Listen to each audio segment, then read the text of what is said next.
Un petit peu de pistache.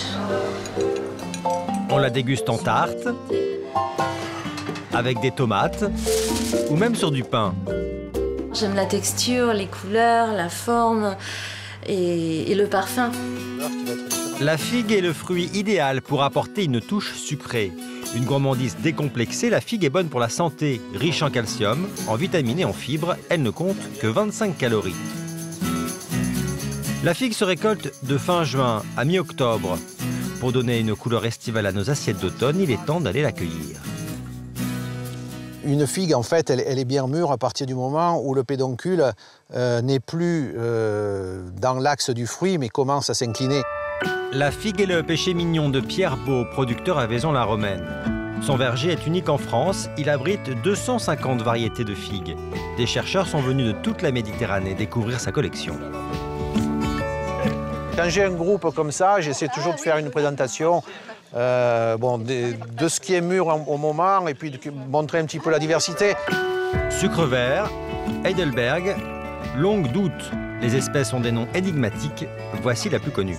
Donc là, on est sur la variété Bourgeat Sautenoir aux violettes de Soliès. C'est la seule variété qui a une AOC en France. C'est celle qu'on trouve sur le marché à 5 € le kilo en saison. Plus surprenante, voici la Néfiac. C'est une variété assez particulière avec un goût de fraise. Gourmand, Pierre a la chance d'avoir une femme qui a de l'imagination. Geneviève est capable de préparer un menu tout figue. C'est un fruit vraiment que l'on peut cuisiner très simplement. En fait, c'est aussi l'intérêt, c'est que vous allez voir, toutes les recettes sont extrêmement faciles. Simple à cuisiner, voyons ce que cela donne.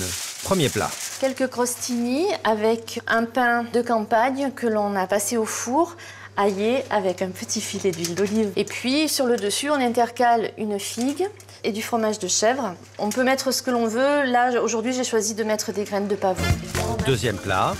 Là, ce sont des petites figues marseillaises. Il y a la figue et une tranche de magret sur le dessus.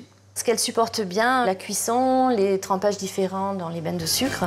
Figue sur tomate accompagnée de volaille pour le troisième plat et le dessert. C'est une tarte aux figues avec la pulpe de figue, mais une figue violette et une figue verte. Bonne nouvelle pour les fans de figues, on peut en manger toute l'année, mais en version salée.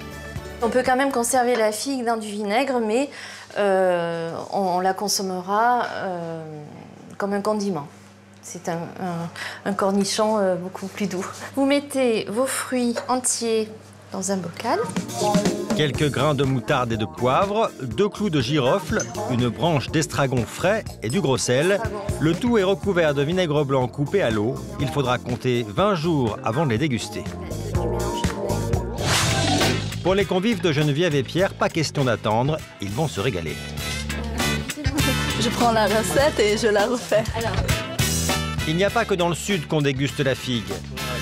Éric Fréchon, grand chef parisien, a mis ce fruit à l'honneur dans son restaurant. Il adore découvrir de nouvelles espèces. Ce soir, la figue dauphine. Ça va ? Mais je t'ai amené des petites nouveautés là.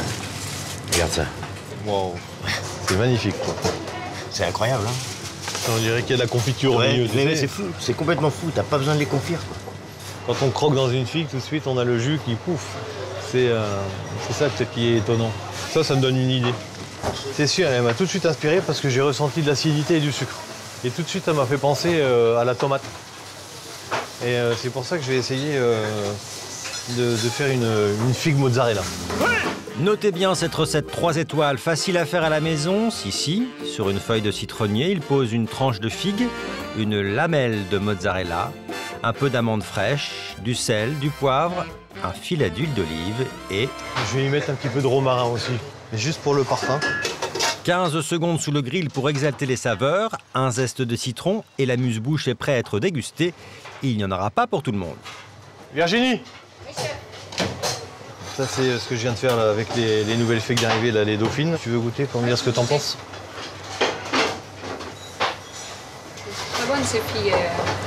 La figue avec la mozzarella, c'est original. Hein. C'est bien équilibré là en goût. Hein. On a les croquants, le juteux, presque le crémeux un peu de la mozzarella. Extraordinaire. Dernière suggestion pour ceux qui voudraient frimer en cuisine, Laurent Janin, le chef pâtissier, vous propose un dessert d'esthète et fait garantie. On va l'éplucher un peu comme une orange, on dit pelé à vif.